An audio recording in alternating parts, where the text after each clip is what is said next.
Okay, so first of all, welcome everybody to this session on how can we engage farmers to conserve biodiversity. So it's promised to be a very interesting and relevant session. As Ella said this morning, farmers are one of the main agents of potentially of nature conservation in Ireland, and it's important that we understand their perspective and see where they're coming from. So we're going to have an hour. We'll finish very promptly on time at 1:15. And this session is going to be a little bit different from the others in the sense that we just have one short presentation and then we have a lot of panel discussion and a lot of opportunity for you as an audience to get engaged and get involved through Slido and also through the mic, which will be going around later. So my name is Brendan Dunford, and I'd like to welcome my panel here: Dolores Byrne, Aine Macken-Walsh, Brendan Sheehan, that's it. Joyce. Brendan Shine is a singer. You probably sing as well. I haven't met Brendan before, and Donal Sheehan. You'll have seen him modelling this morning earlier on in the presentation. He was looking well. So it's all about how can we engage farmers from biodiversity. There is a Slido poll, so if you'd like to vote on that, it'll come up as a word cloud later on. And of course, if you want to ask questions, your best chance is to register through Slido and get everybody beside you to vote for that question, and it will appear, and we'll make sure it's asked. I'd like to thank my panelists for coming along this morning and sharing their expertise with us. So we have the theoretical and the practical, and we have a lot of knowledge here, so we hope you can use them as best you can. I wanted to start as chair by making a short presentation. I've been working with farmers in the Burren region for the last 20 years or so, and a lot of the work is about engagement, obviously, because we need farmers on board. So with your indulgence, I might just share you my personal experience and show you a few nice pictures of the Burren as well. And then hopefully it'll be complemented by the other speakers, and then we'll have questions. So if that's okay, we'll go with that. So the story I'm about to tell you spans, as I said, almost 20 years. We started off back in the mid to late 1990s. It was a period of great conflict because that's when SSCs were designated and when REPs came along, and it didn't quite fit everybody. So there's a lot of conflict between the farmer you can see here and National Parks and Wildlife Service in particular. And it was a very vexed time, and I think people have the impression of the Byrne, sure, isn't everything wonderful always in the Byrne? Well, not so. I'm afraid not so. It's a special landscape. We've had plenty of challenges. But we're at the point today where this is Philomena Hines, one of our farmers, and you saw Oliver Nagel this morning. Extraordinary people doing and saying extraordinary things about conservation. So I want to tell you a little bit about how we were moving through that, and I emphasise from the start that we're not 100% successful. We have plenty of challenges with farmers and with others along the line, but I just wanted to tell you about our experience of engagement. Initially, I was in the Byrne as a researcher many years ago, and research was kind of all about farming and nature. And what we found is that farming practices are really important for biodiversity in the Byrne context. So without farming, these species-rich grasslands very quickly start to revert to scrub, and we lose a lot of our biodiversity. And I suppose the orchids and the species-rich grasslands are very important. So that told us that farming is important. But at the same time, and this is back in the early 2000s, we saw that farming was in decline. And you see that with a lot of high nature value farming areas, that it's the decline of farming that's a real challenge. And that told us straight away, and this is our big eureka moment, that we actually really need to get these farmers on board. Not so they'll tolerate us, but that they'll work with us. We didn't want farmers to agree not to damage the environment. We wanted them to actively farm for the environment. So we began a process with the Byrne programme, which I managed today, and the Byrne Bio Trust, which my late wife Anna Conor and I helped found, but is now being run by a great team of people, some of whom are here today. And our approach and our model has always been community stewardship. We want the local community of the Byrne to take ownership of their landscape, to look after it. But to do that, we had to address a number of issues. And I like to simplify things sometimes because there's so much complexity in the world, but I've boiled it down after all these years to three things: the pocket, the head, and the heart. For me, this is overly simplistic, but really important when we're trying to motivate people to engage in conservation. So the pocket, and I think this is really important, and Aine will address this later on. We always think farmers do everything. It's just about the bottom line, the dollar to euro time. Farming is a business, and economics is important, and there's nothing wrong with that. But what we found is this notion of paying people compensation not to do damage is very limiting, and it's very disempowering. Actually, rewarding farmers when they deliver is really empowering. So we came up with a system, and Sharon Parrott, the architect of the system, will be speaking here tomorrow, where we reward farmers for delivery of environmental outcomes. We say, same as taking your animal to the mart, the higher the quality animal, the more money you get. The better your management, the better the environment, the more money we'll pay you. And that's been a really powerful mechanism for incentivising change in the Burren. And the beautiful thing about it is that we don't tell people what to do. We give them the option. We allow them to rely on their own expertise and experience. And if they so choose, they can deliver for nature, and we will reward them. If they don't deliver, we don't reward them. If they damage the environment, they'll be prosecuted like any other farmer. So that notion of payment is really important, but how you do it. This is the key thing, how you do it, how you reward farmers. So we can go from a situation where a farmer is semi-abandoning his land to where he's managing it in great detail, like Oliver Nagel. And he can go from a score of 0 to 10 out of 10, from €0 per hectare to €180 per hectare. So a reward based on performance. And I'm a big advocate of that because I think it gives better value for money for taxpayers, but it also encourages and incentivises the farmers. So for us, that system, we've piloted now for over 10 years. It works very, very well. It's fair, transparent, and respected by the farmers. It's very progressive. It encourages the farmers to innovate, to deliver. It gives them greater freedom to farm. We don't tell them what to do at all. They decide themselves. And it also gives better value for money. So that's one dimension, I think, which is really important, the pocket, paying farmers for the delivery of environmental outcomes. The second thing is, as with a beef farmer or a dairy farmer, you need technical advice. Farming for nature in a modern context, dealing with a lot of different issues, is actually quite a complicated thing. So for instance, in the Burren, we had huge challenges with the feeding of silage, which is important for animal health, but very destructive to the environment. So with the help of James Byrne, who's there somewhere today, I'm sure, we developed with Teagasc support a concentrated feeding ration, which is actually very good for the animal, very, very good for the environment, both the water and the biodiversity, and also good in terms of the farmers' time frames. Both farmers are part-time now, so it was a real conservation success.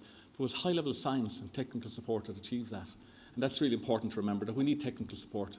So now we can give farmers guidelines on how to feed cattle for conservation, for the environment, but also for animal production, of course. And we try and share that information on a peer-to-peer basis. So this is Oliver's farm, where he's showing other farmers how he's managing his water supply to keep it clean. And it's a great little habitat, that water source there now as a result. We've advised farmers on solar technology, wind power as a way of transferring water to feed animals. And we're part of a great European project. If you want to look at innovation in conservation farming, look at hnvlink.eu. There's about 200 innovations from across Europe which show how different farmers have responded to conservation challenges. So that's really good. The third thing about the capacity, or the other point about it, is that we have a local office in the Byrne, and that's really important. If we're expecting farmers to farm for conservation, they need somewhere local they can get the advice and support that they need. For instance, most of the work I've shown you there requires permission from the local authorities, from the National Parks and Wildlife Service, from the National Monument Service. No farmer in his right mind will go about getting those permissions without proper support. So our office helps them to get that support, to farm, to do what they're good at, to farm and to deliver for the environment. So they don't have to call the department in Wexford if they have a problem. They can call into us. So that local support is really important. So the head, building capacity and enabling work to take place. It's so necessary for nature as it is for the beef industry or the dairy industry. It enables work to happen. It keeps farmers doing what they're good at, which is work on the ground. And I think we found that the best way to do that in terms of sharing information is on-site, out on the ground, in a very practical way from farmer to farmer. The third lesson, I think, is really important, and this is often overlooked, and this is, I think, really significant, and you'll hear it later from the speakers. It's about the heart. It's about engaging farmers in conserving biodiversity, and deliberately put farm families here because it's not just a farmer, it's a support around them. And that's really important. We keep badgering and pestering people about how important the environment and biodiversity, and that's all fantastic, but we all have the privilege of an education or exposure in that regard. Farmers have, I believe, an inherent love of the land, and I think we're duty-bound to explain to our farmers in the Byrne, for instance, why this is a special area of conservation, why the archaeology is the best it is in Northwest Europe, and also what role they have to play. We don't do that. In the 20 schools, when we initially started Byrne Bio, none of those schools had any exposure to why the Byrne is important as a land. And how do we expect farmers to engage if we don't give them or share with them that information? It's not a case of us telling them, it's a case of us exchanging information.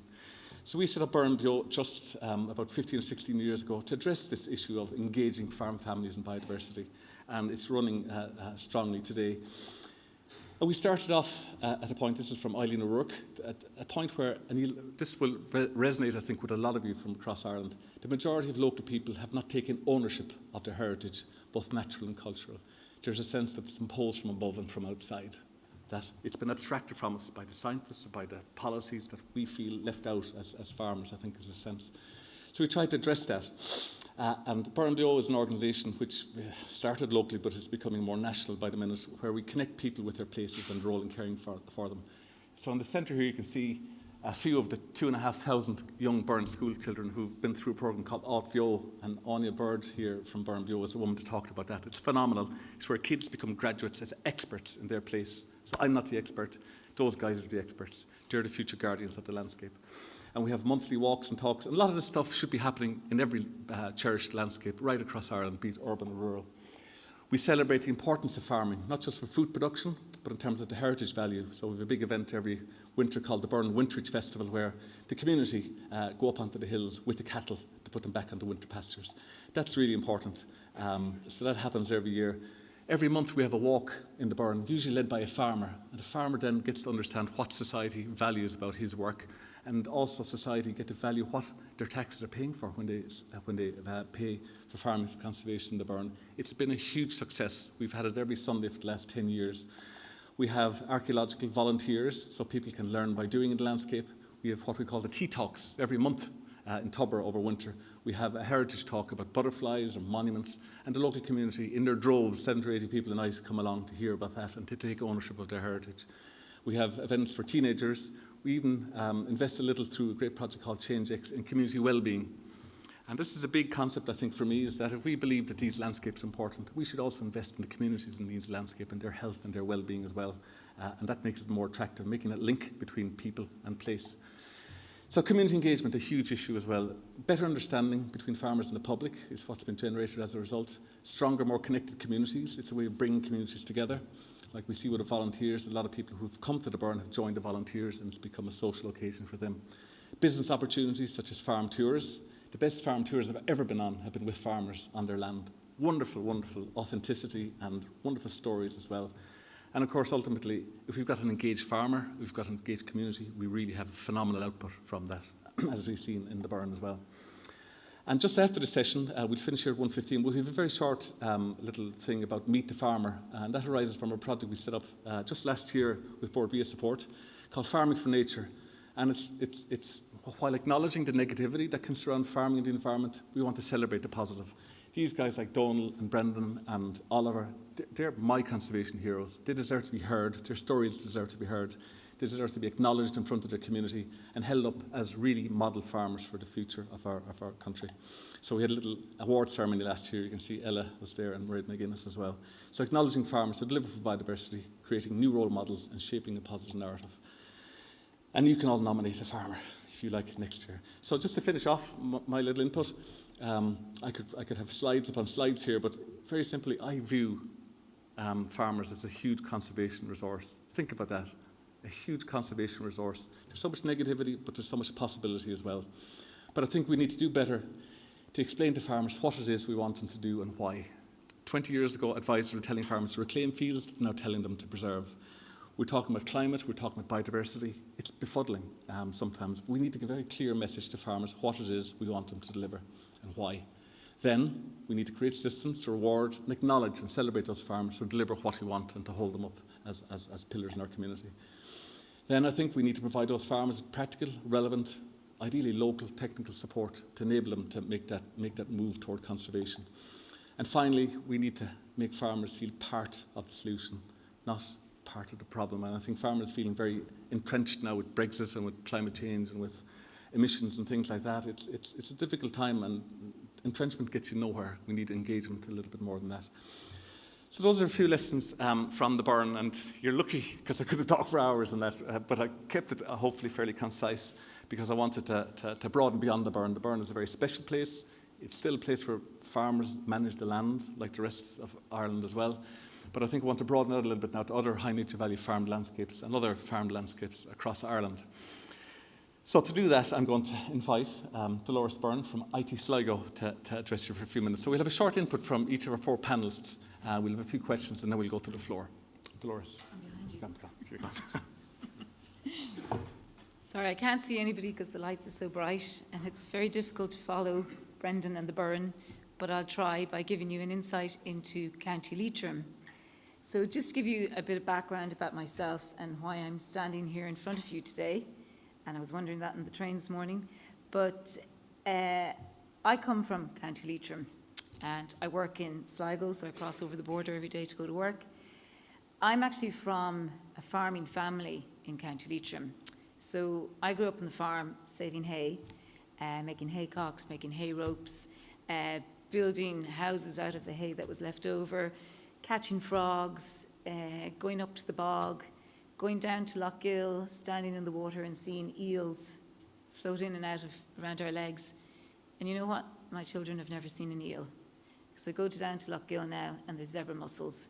So, and I'm not that old, but within a short space of time, even in a place as remote and as rural as County Leitrim, we're seeing changes in our environment, real evident changes. But the type of land that we farm doesn't change that much really if we keep the same type of farming techniques in place. So a few years ago I moved back from the UK and had some spare money and decided I was going to take over the family farm. So now I stand in front of you as an ecologist and a farmer, which is, I didn't realise it at the time growing up, that what I was doing as a kid would actually help me with my job later on in life. And now my role is trying to bring the two things together, to bring, I suppose, my professionalism as an ecologist and my knowledge of farming systems together. And a few years ago, I saw an advertisement for something called a results-based agri-environment pilot scheme. And it was based in IT Sligo, so that piqued my interest. And it was looking for a project ecologist, so that piqued my interest. And then I looked into it in more detail. And the project was about trialling and testing results-based payments for grasslands. And it was going to be based in County Leitrim. Fantastic. Let's apply happily here because I got the job. And it builds on the work of the Burren and everything that's been happening there in the Burren, and in particular what Brendan, James Moore and Sharon Power and all the people who've passed through that system have been doing. And it's about this idea that, you know, farming is doing more than just delivering baseline environmental condition. Some farming systems can do more than that. Those are our high nature value systems. And the Byrne had trialled and tested and successfully rolled out a way where you could pay farmers for higher level environmental ambition. Could it work outside the Byrne? That was the question. Now, Leitrim has, for the landmass and for the amount of biodiversity it holds, very little designated land. Just so happens that actually some of my farm is within a designated area, so I know I have both. But we wanted to trial and test, could we develop a scoring system for grasslands outside of that designated land type of situation? So in other words, we're starting from a blank canvas. So what we decided to do was to maybe look at the greatest resource that we have in County Leitrim, which is farmers and species-rich grasslands. Now the species-rich grasslands, when I talk about species richness, I'm talking about birds, pollinators, ground flora, the soil flora, the carbon sequestration, everything that those grasslands, if they're being managed optimally, that they can produce. So my job was to go around and convince a few Leitrim farmers to take part in this project. So we ended up with 13 farmers and we chose them very specifically. We set about picking areas of Leitrim based on previous information that we could guarantee we could get the different types of grasslands, so hay meadows, calcareous grassland, acid grassland, and wet meadows, which there's no shortage of in County Leitrim.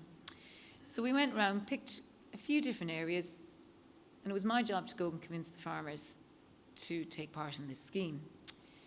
Knocked on doors, cups of tea, sandwiches, knocked on doors again, more cups of tea, more sandwiches. You know, there was a small pot of money in offer, and it was only for 2 years, so this wasn't a very vast scheme, okay? But it was a little bit of extra income coming in, and we decided we wouldn't work on top of GLOS or AOS, which are the existing agri-environment schemes. So if they had enough land left over, this could be an extra stream of income. And I have to say, farmers weren't immediately going, absolutely brilliant, no problem. They wanted to know, what was this project about? Would there be any repercussions for them? And one of the first questions farmers asked me was, if I take part in that now, what piece of land do I have to fence off? So they immediately thought, because I was coming talking to them about biodiversity and what was going to happen on land for all different nature, that I must need to take them and their livestock or their management out of the equation.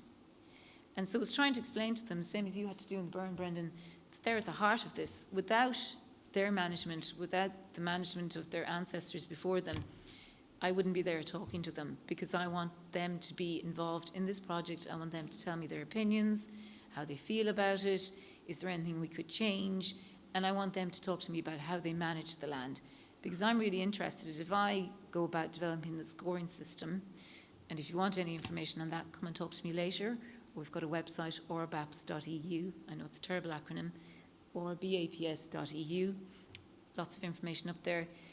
If we're going to spend time and effort developing this scoring system, well, it has to make sense to them, and it has to be usable. And it has to be based on common sense. And when I was talking to Brendan there just before I came up, trying to figure out, I suppose, what was the theme of what I'd be talking about, it is about sense.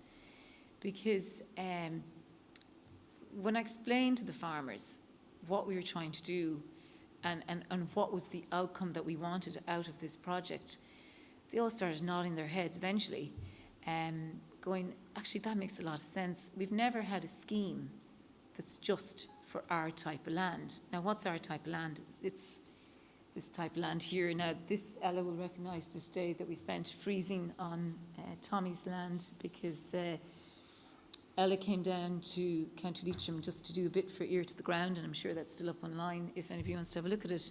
Of course, we had a snowstorm. Our type of land in Leitrim is wet, hard to farm land. It's challenging. So I put this slide up, and just one slide up, I could show you lots of pictures of beautiful butterflies and bees and insects, whatever, but this one I really wanted to show you because it kind of encapsulated what it was about for me. You can see just how hard it is to get tractors and machinery up that hill. You can't do that. So this farmer has land that's close to his home, which is really intensified.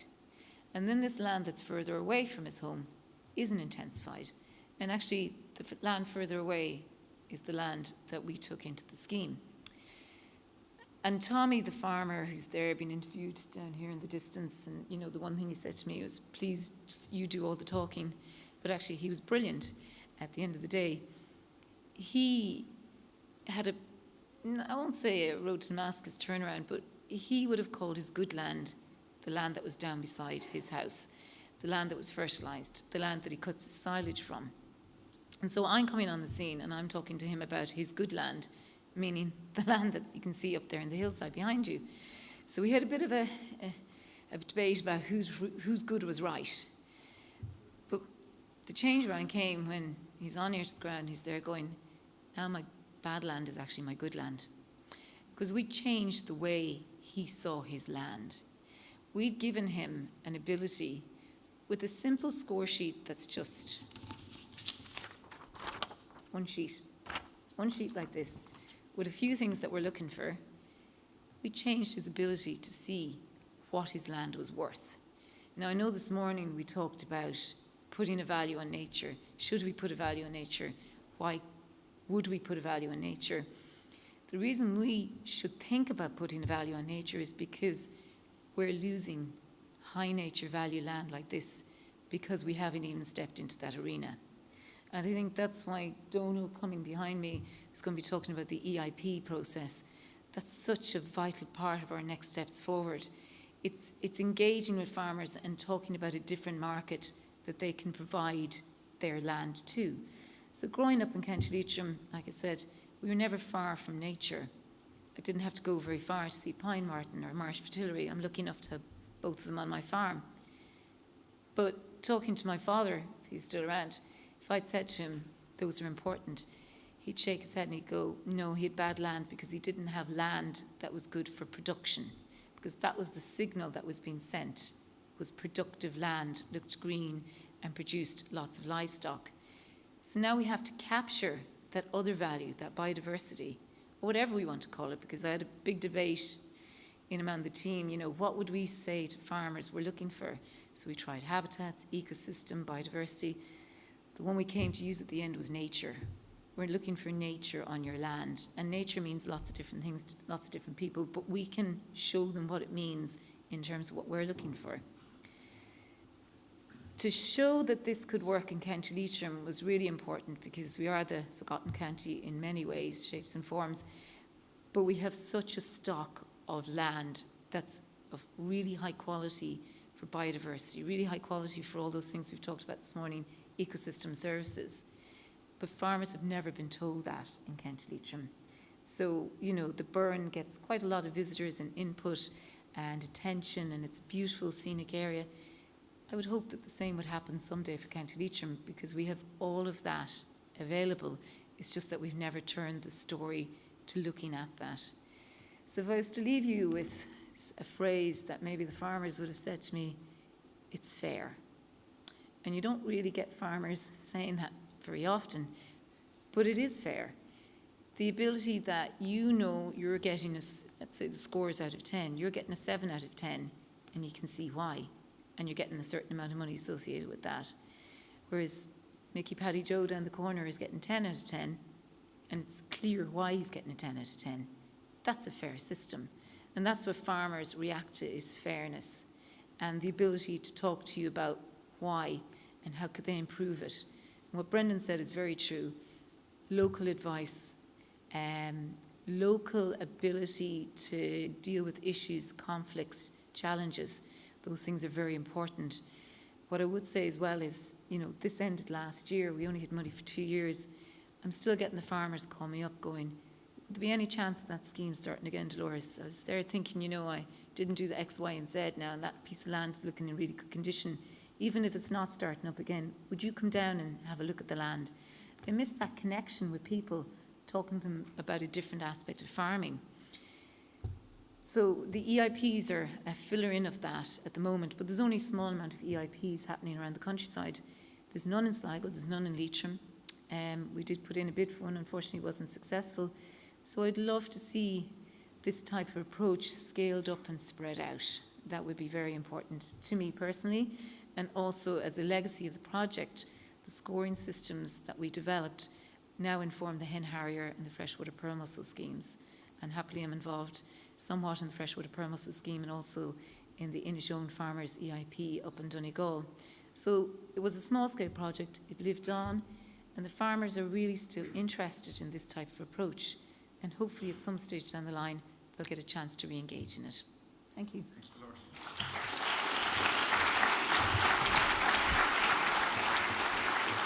Thanks very much, Dolores, and a great story and lots of information. RBAPS, I think, .eu. So we're going to go to Connemara next, I think. Yeah, and we're going to invite Brendan onto the podium. Brendan is a farmer in Connemara, and he also works with the Irish Natura and Hill Farmers Association. So, Brendan, we'd like to say, if you'd say a few words. I'm going to sit in front of you and start waving at you after 5 minutes, if that's okay. And you can press the slides there. Okay. Yeah, thanks, Brendan, and thanks for the opportunity to address, I suppose, the conference here today. I'm a hill farmer. I'm based in Connemara in Galway. I farm on a hill commonage.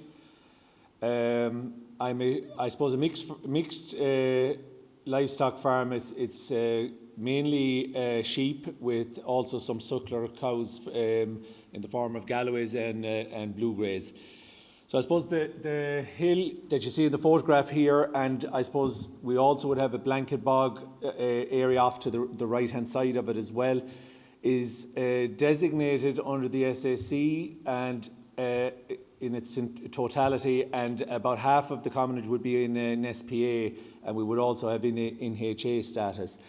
I'm the third generation farming on this particular farm, and I suppose the 10th generation farming on the hills in Connemara. We run, as I said, Mayo Connemara blackface sheep, and in my case we've not brought in a female sheep onto this mountain since 1951, since my grandfather actually bought the farm. And that's not an unusual thing, I suppose, but what's important about it is that the sheep are particularly hefted onto particular areas of the hill. So in terms of management, if I want to increase stock or decrease stock, I actually go to a particular sector on the mountain to sell off extra sheep from, or vice versa, leave more ewe lambs in there as replacement if we need to increase stock in particular areas. So I suppose that's something that's quite important, and I think maybe it's important as well from a conservational standpoint, because introducing stock back onto a mountain system is very, very difficult. And I've spoken with farmers yesterday in Wicklow who are attempting that under the Zoos project down there in some places. And, there's a lot of challenges involved. So I suppose what I'd be saying is where we have established flocks, it's very important to understand what value they can bring to that system. As I said, I also run suckler cows, and I suppose in particular, they're very much part of the farm from a conservational perspective. We're not involved in a scheme that rewards for that as it happens, but it's something that we have seen ourselves as beneficial to our model. And I suppose in terms of the stronger vegetation, they play a massive role. The breed I've decided to use are predominantly Galloways or Blue Greys. The Blue Greys is the first generation from the Black Galloway. And I suppose what they do, they have they're a lighter animal first going off, but so they have the ability to graze, I suppose, in very difficult terrain, and they don't need to be housed, which is a huge positive from my perspective in the area that I'm living in. So that has worked, I suppose, extremely well from my perspective. I suppose the challenges, I see myself producing an agricultural product in my lambs and in my calves, but I very much see myself as also producing an environmental product and a public good.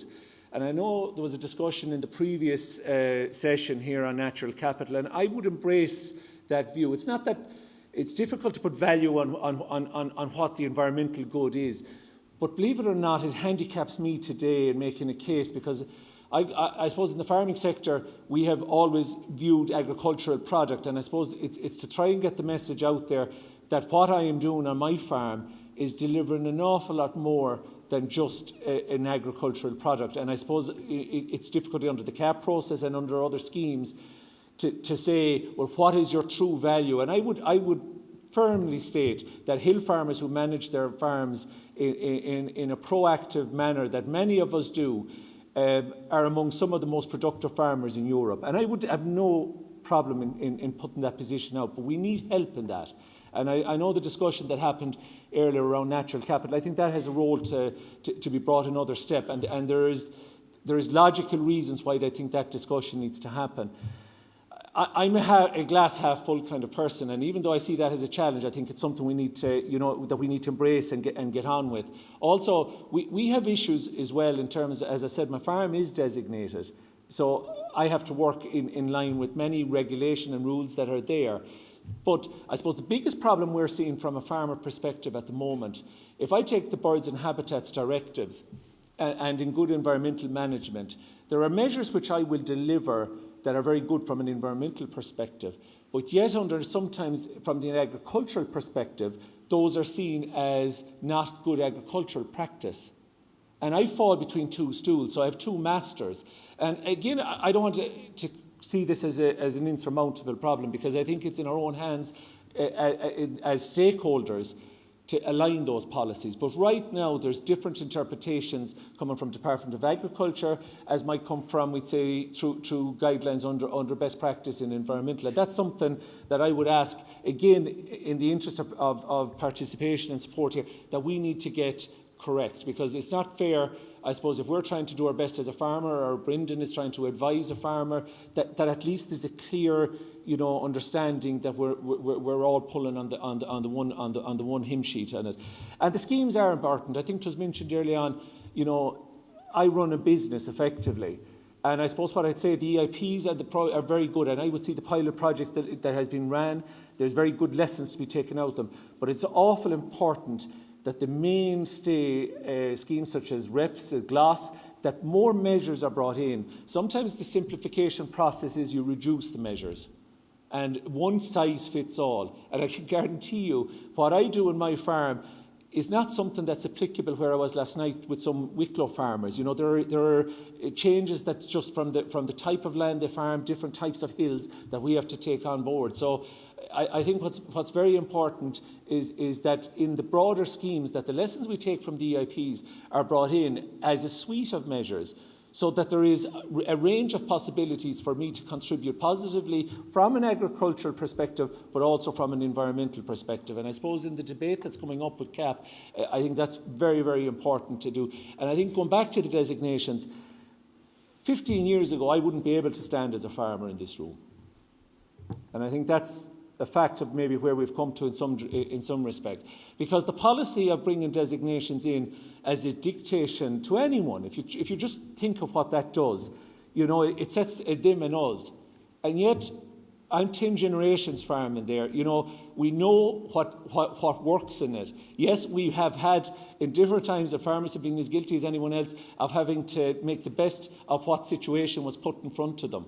But, you know, there were schemes brought in the 80s where production was everything. You know, that subsequently turned to be, not such a good policy. But the same way when you look right now, to destock a farm, just because it might give you a short-term benefit, you have to think about what that does. So I would very much encourage a holistic approach to it.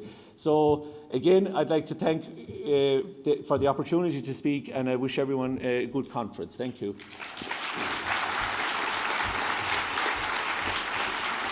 Thanks very much, Brendan, for being so succinct as well. And I think you made a very good point about the inconsistencies in policy and also the local approach and the differences between places. So we'll welcome now, we'll head further south, to the sunny south, to the Bride Project. And Donal, you're very welcome to address the floor. Thank you.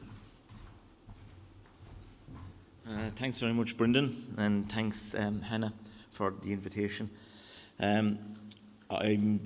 I know Aine's coming after me, so I'm going to keep it brief because time is moving on. And if there's any relevant questions, that'll come afterwards. So anyway, my name is Donal Sheehan. I'm a dairy farmer from Castlines in East Cork, and that's enough about me. So I'm going to go on about the Bride Project, which is an EIP-funded environmental project funded by our own Department of Agriculture in the EU.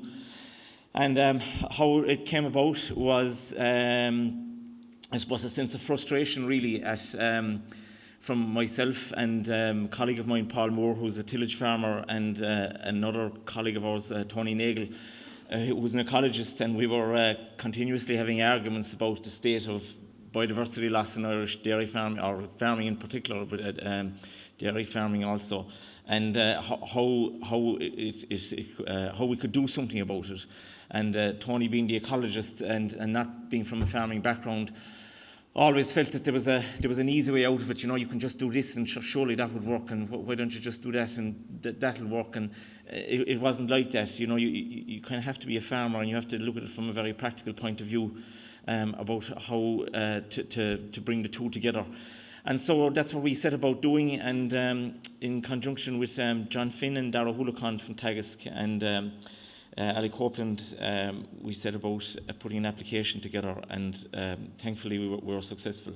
So what it aims to do really is, it's biodiversity regeneration in a dairying environment, and it's a dairying environment, but it's also an environment where there's all over the different types of farms. There's tillage farms, there's sheep, there's suckler, dry stock, equine, and we don't differentiate between farms because every farm has land, and every farmer farms that land differently.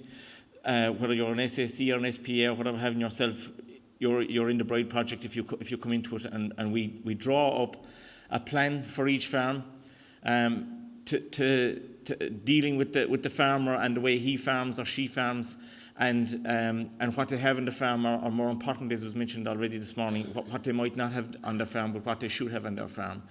And their own basic payment scheme map, we're at present, that's gone out, and it'll be what they call GIS mapped, and that'll mean that it'll come back with the percentage of BMA, and the BMA is key. It's called the Biodiversity Managed Area, and every farm will have a percentage of BMA, and we're looking to attain 10% BMA on all of the farms. And the word is attain. We're not saying you have to do it, but that's what we're trying to attain, that you can get 10% of your farm in a biodiversity managed area.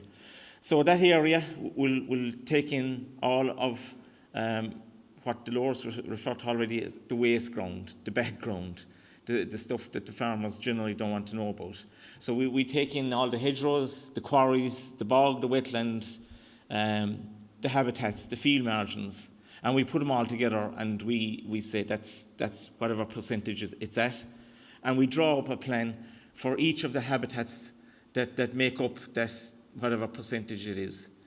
And when we started out last April, we had, I think the most important aspect of it was the name and the buy-in, because farmers could engage with the Bride.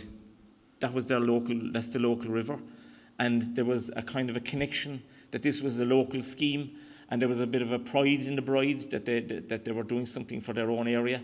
It was different to Gloss or RBAPS, which was a national scheme, and when you can't get the same traction out of it. And I think that we advertised it locally, and it went out word of mouth, and we made a big effort to engage in farmers locally.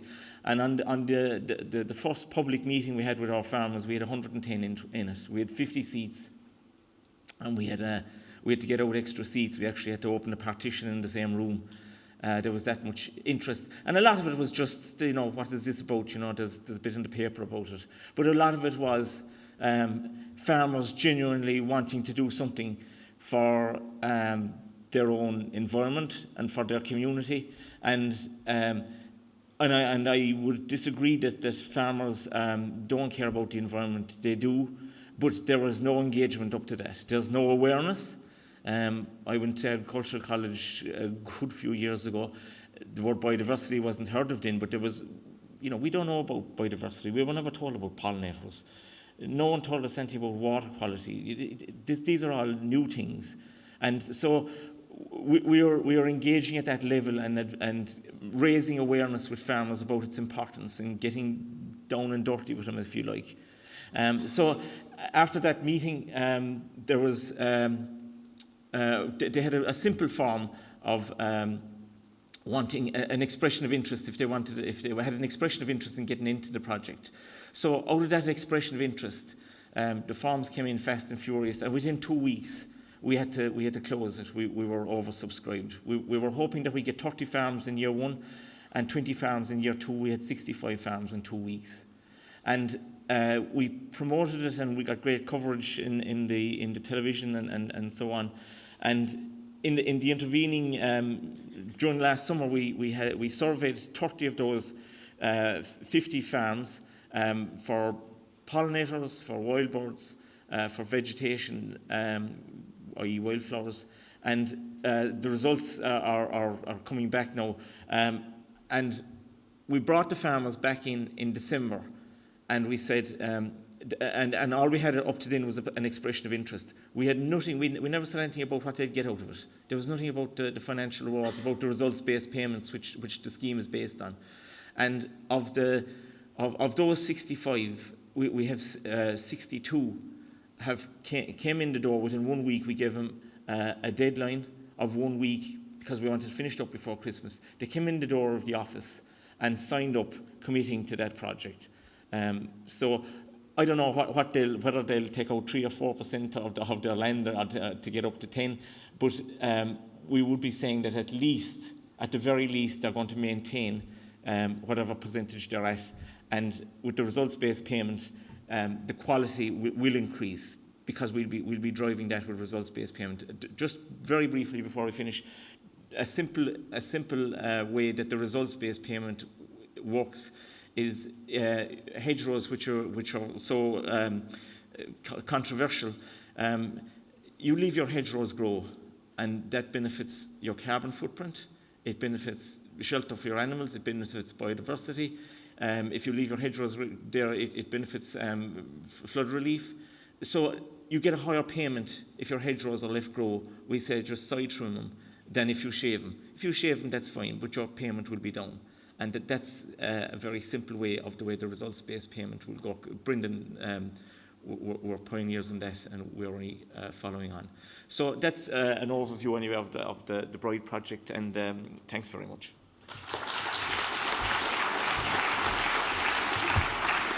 Thanks very much, Donal, and it's an amazing journey that you're on, and we wish you well, and we'll be following you closely. So our final contributor is Dr. Aine Macken-Walsh from Teagasc. I think Aine has a lot to say on this subject, so we'll give her a few minutes to start off anyway. Aine. I'll make it very brief. Thank you, Brendan. So unlike the other panellists, Dolores spoke of her lovely childhood memories. I don't come from an agricultural background. In fact, neither did my parents or my grandparents, which is quite rare in the Irish context. But what I will just speak very briefly about now is what is the sense that is made of farming and the farming way of life in the sociological literature. And in particular, I'm going to draw from an article that was written almost 20 years ago. And even at that time, that article was distilled knowledge that had been in circulation for two decades previous to then. So the work of Professor Frank Vankle, who's currently in the Netherlands, he makes a very core starting point, which is that farming is a socio-cultural activity, not just a technical activity or an income generation activity. And he explains how family farms in particular, as distinct from corporate farms, they place a value on their land, their animals, their relationships with other people in the farming community that is far greater than purely the economic value or valuation of land or animals at any given time. This is endorsed in the sociological literature, this thesis, and it's found that across Europe and particularly in family farming systems right across the world, that members of those communities have a very high level of what we call ontological security. And what that means fundamentally is a great sense of well-being, connection, and a lot of health benefits, very measurable health benefits come from that sense of security. Another principle, very quickly, of relevance to what has been discussed today and in the earlier sessions, is that doing the right thing is a very strong motivational factor where farmers are concerned. Now, what doing the right thing means to farmers differs in every case, and it's a result of their own experience and knowledge as they have tested and tried out themselves on a daily basis, and also there is that very important inherited knowledge in the context of family farming. Surveys show that farmers are deeply connected to and invested in their environment. Their environment, they perceive it as their own and as something that they have a stake in and have responsibility for.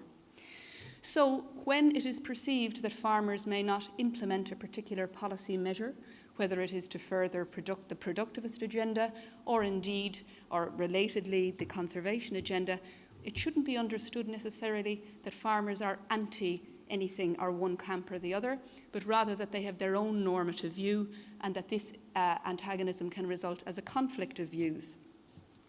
Very important also is farmer identity. This differs from European country to European country. In the Irish context, there can be a divide. Who is a conservation farmer and who is, say, a progressive farmer? These labels that were spoken about farmers entering into and being facilitated to enter into different identities where nature conservation is concerned. Another principle that is very important and evident not only in the farming community but across the world is that science does not have automatic credibility or legitimacy in the eyes of farmers or indeed in the eyes of people in society in general. Farmers have this experience that has already been referred to, which is contradictory policies and also damaging effects of policies. So when policies change, farmers do not automatically believe in the virtues of these policies. In fact, why would they, one might ask? Also, very important, it has also come across from your descriptions today, farmers do not distinguish between production or their mainstream farming business and conservation on the other. They are integrated, they have one farm, and they must operate it coherently. A final principle is that women and offspring are an integral part of the farm. We know this from statistics, the labour contributions of women and youth to farms. It is in fact what makes family farming so resilient and sustainable.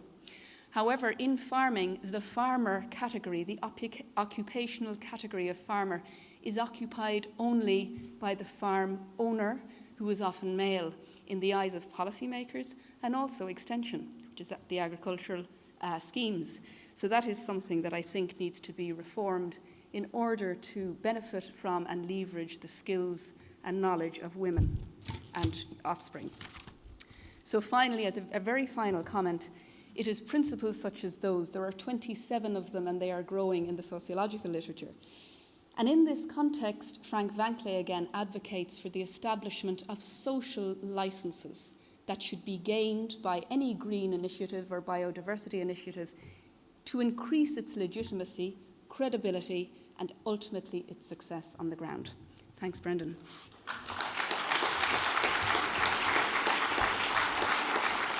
So thanks very much, Anya. And we might go to the Slido questions now, please.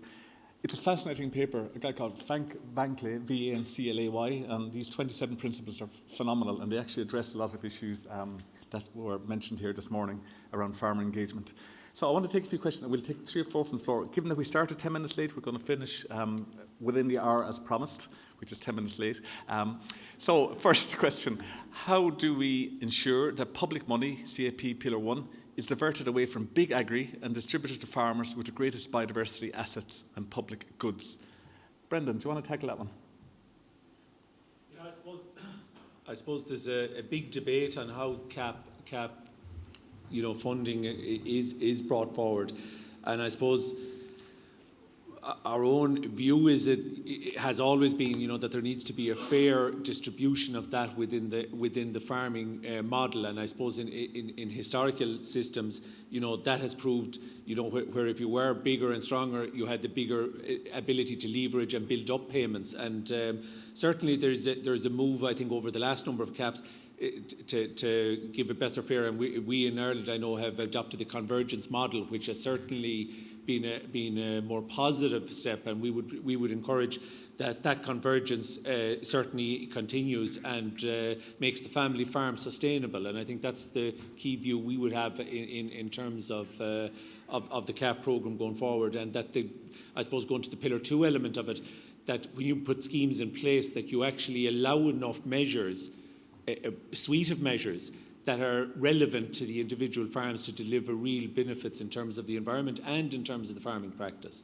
Okay, thanks very much. But just on that subject as well, I know this year the Department of Agriculture are putting together a CAP strategic plan. So at a national level, we have much more control over our CAP policy in future. And it'd be good, I think, for most people here this weekend to make sure that they have a submission or an input into that process, maybe along the lines of what Brendan mentioned there. I have another question here. Ecologists need more awareness of agricultural systems, and agriculturalists need more ecological knowledge. Is this important, and how do we cater for this need? Coming from the Byrne, we've been promoting this notion of a learning landscape. So if you want to learn, come to the Byrne. That's the short answer to that. But anybody else like to add to that? Maybe Dolores, the sharing of knowledge between the ecologists and the agriculturists. This is on or not, is it? It is. Oh. Is it? Okay. It's obviously important, but it's good to have it up there as a question, which might focus some attention on it. I think one of the things that's become clear with the success of groups getting EIP funding is that there's a lack of capacity for people who can actually staff these, who have that sort of crossover knowledge between agricultural systems and just how does agriculture work on the ground and how do people make decisions mired with or merged with ecological sensitivities and insight. But it's not impossible to get people with that background in Ireland. Most people, unlike Anya's family, are just a few generations away from a farm, I think. And so there is that instinctive knowledge in us. We just need maybe to package it together better in the ITs, in the other universities, etc., through the farming system and their educational system as well. But I don't think it's impossible to deliver in a short term. It's just that we have to feel that it's a worthwhile thing to do. Thanks, Dolores. Questions from the floor. If you want a question from the floor, would you stand up, please? And there's microphones circulating around. While you're getting your questions, we will maybe take a comment here. Only some farmers are guardians of the environment, and those farmers should be rewarded. Results based, we mentioned that before. A question, is National Parks working with the Department of Ag in devising better agri-schemes? Well, there's nobody here from BWS or the Department of Ag, so we won't answer that one here. Questions from the audience? Anybody want to have a quick question? Okay, we'll start with yourself there, and then we'll go to yourself. So microphone over there. And we'll try and keep the questions short. We don't want statements from the floor, we want questions and short answers as well, please. We have about 5 minutes. How you doing? Rory Sheehan, I work for Monaghan County Council. I was listening to what Brendan Joyce is saying about where he gets his Mayo black-faced lambs from and where he puts them up on the hill and that, you know. And it just sort of strikes me that's very similar to how the French describe their wine as the terroir of their wine, you know. And like the next kind of level up from that is then they have the appellation system where, you know, you get your different wines are down to a different appellation and you can charge a different premium for those wines, you know. Is there a way that we can, you know, I know when it comes to lamb, we have individuals who are trying to do that and promote their lamb in Ireland. Is there a way that we could have a more structured thinking to bring that wine appellation system into our lamb in Ireland and say, you know, this is Mayo black-faced lamb from Connemara, you know, it's worth a premium above, say, I'm not going to name any other parts of the country, but it's worth a premium above, say, other lamb, like. We've the perfect woman to answer. Sorry, Anna? We do, well, so we can hear everybody. Aine probably can maybe address that question, because I know you've worked in that area before, Aine. There is a limited number. We have one registered meat product, Connemara Hill lamb, which is wonderful. But, you know, we also have a new scheme since 2015, which is to establish producer organisations. Unfortunately, there's quite little uptake, and there's a tradition in this country, by comparison to other countries, of not placing value on the difference organoleptic qualities from lamb and meat products that come from different areas. But that is something that really needs to be established, I believe, because production does remain at the core of farming, not just conservation, and farming identity, not just conservation. Quick comment, Brent. Quick point, I suppose, in relation to that. I suppose in the Irish Natura and Hill Farms, we had a lot of members with hill lambs, like what you're saying. And I suppose the last 2 years we started a pilot project with the help of BIA, and we've teamed up with the factories, and we've actually started to brand, I suppose, under the Atlantic Hill Lamb brand. And this year alone, even though it's only in its startup phase, we've put over 16,000 lambs through that. So it's a start. The idea is right, and I think that's also part of what we need to do, and sell the benefits of where this lamb has come from. But we need to educate the public that it's a slower, smaller type carcass. You know, it's a slower growing, maturing, and the benefits that can also bring. And we have a job of work to do there. But you're right, and we are starting, and only starting in our case. But there are smaller groups doing niche work. But I suppose it's to try and coordinate that effort to deliver a result. We've got actually a great speaker in a few minutes, Martina Calvi from Eccles Mountain Lamb, who's very successfully managed to do what you described there, Rory. We have a question here. Could you stand up, please, and maybe give us your question?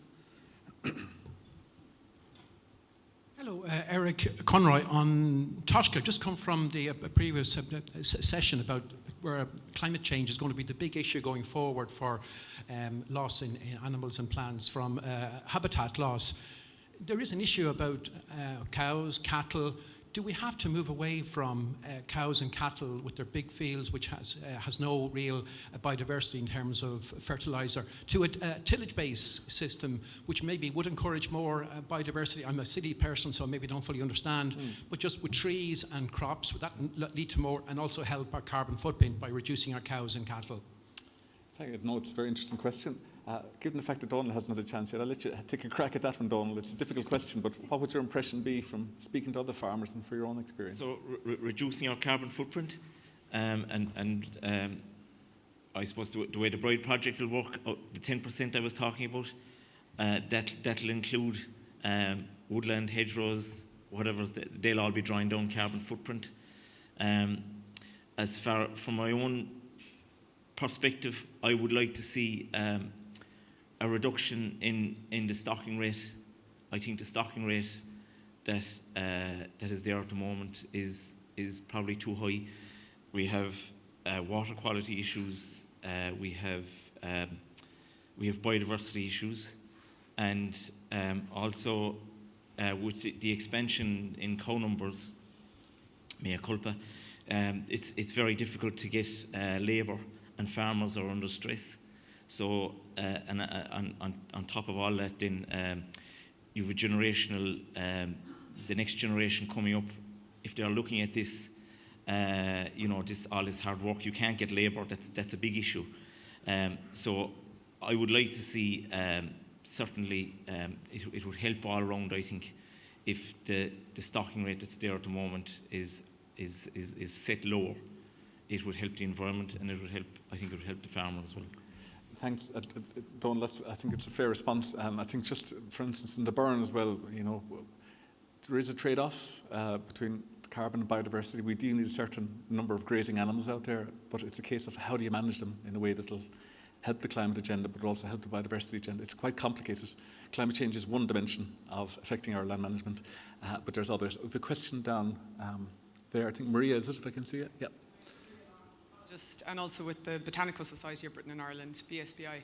Just to change the tack a little bit, I just wonder, it's kind of a question for Teagasc, and there may be other Teagasc staff in the room, but just in general, are there ways that we can get more of biodiversity education about nature, more valuing about that, taught to young farmers? So people that go to agricultural college, or maybe people that don't and go to open days. So it's there may be people in this room that are not necessarily on the panel, or maybe so, that are better able to answer that. Are there moves afoot? Are there changes coming? Because it strikes me that we really need to get into the heart of where farmers learn about how to farm, and to at least have their eyes open to some of these extra values. It's already the interested farmers that are in rooms like this, or maybe signing up to projects. So it's just, I wonder what's in train, and if anybody has... I think it's a point well made, Maria, and I think it's been mentioned before as well by Donal about ag college and stuff like that. We probably won't address it here this morning, but the importance of it at all levels, from the primary school kid to secondary school to ag college, and all the way through. It's lifelong learning we're talking about here, really. I think it's critically important. We'll take one last question from the floor right here. Thanks. Yeah, Paul Moore. I'm a full-time tillage farmer. Two quick, I suppose, questions or points or criticisms, whatever you want. I see two questions up there. One there is how can we start by thanking farmers? And the first one that came up was how can we ensure that funds go towards public money can be spent on, effectively go to biodiversity. Well, public money is in your pocket. It's not just coming from central government or something like that. What you buy, it's something that maybe is forgotten. Everybody here can go out and you can thank the farmers by buying their products if they're doing something for biodiversity. Yep. Never mind just waiting on a scheme or something like that. Yep. Do the thing yourself. And the other criticism, I suppose, I have to say, just for Teagasc in general, Ella's name was mentioned earlier on. There was that Ear to the Ground programme with students there a couple of months ago. They were out looking at a constructed wetland.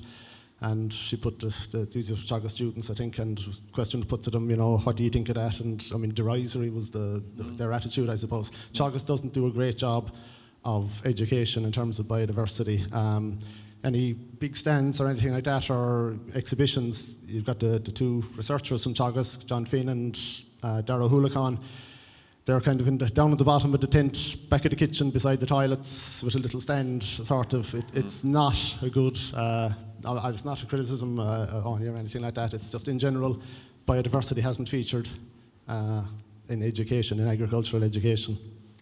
A point very well made, and I think it's a good one to conclude on, Paul. I think but having said that, we all need to do better. I think each and every one of us have a responsibility in that regard. We have a lot of knowledge, and we need to be generous with sharing it, I think, with farmers as well. But I do think you're right, we can all do better. I'm going to close the session now. Don't run off for a second. If somebody would like to stick around for another 15 minutes, we're going to meet some farmers. It's a beautiful project, great people, so I'd like you to stick around. But I want to wind the session off by thanking our speakers. What they did really well today is control their enthusiasm, because these are all wonderful speakers with amazing stories to tell, and to limit themselves to 5 or 10 minutes is a phenomenal thing. So thank you for that, guys.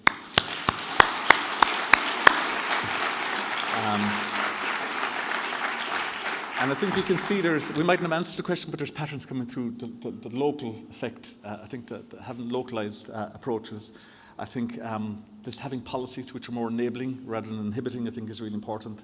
The need to grow awareness and education, as you spoke about, Paul, are all really strong things. So I think we can pick out little bones. I know Ella is recording notes here, and we're going to feed in to the final plenary session with regard to what we can do to better engage farmers. But I think, there's a lot of patterns we can pick out from that. We're going to show the the poll at the end. This is those of you who are good at reading word clouds, there it is. I'll just let it linger.